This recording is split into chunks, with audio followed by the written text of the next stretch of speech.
আজকে হাফ সিল্কের মধ্যে খুব সুন্দর একটা শাড়ি দেখাবো। এটা কিন্তু লোকাল হাফ সিল্ক না, এটা হচ্ছে হাই কোয়ালিটির হাফ সিল্ক।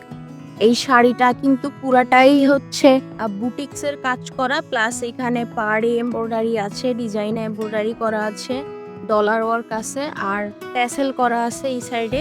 আঁচলটা দেখাই, শাড়ির আঁচলটা কিন্তু খুবই সুন্দর, কালারটা যেরকম সুন্দর আঁচলটাও সেরকম সুন্দর। এটা মোটামুটি সবাইকেই মানাবে, খুব ট্রেন্ডি একটা কালেকশন আমাদের।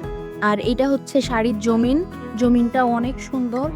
এটা হচ্ছে সবভাবেই পরা যাবে, বাসাতে, অফিসে, যে কোনো ফাংশানে। আবার ট্রেডিশনাল ভাবে পরলেও সুন্দর লাগবে, ওয়েস্টার্ন ভাবে যারা পরতে পছন্দ করেন স্লিভলেসের সঙ্গে তাদেরকেও এটাতে অনেক সুন্দর লাগবে। আর কাপড়টাও অনেক হাই কোয়ালিটি, এখানে দেখলেই বুঝতে পারবেন। এটা কিন্তু আমাদের স্টকে আর মাত্র 5 পিস আছে, বাকিগুলা সব সেল হয়ে গিয়েছে। তো এই 5 পিসও স্টক আউট হওয়ার আগেই আমাদেরকে ইনবক্স করবেন।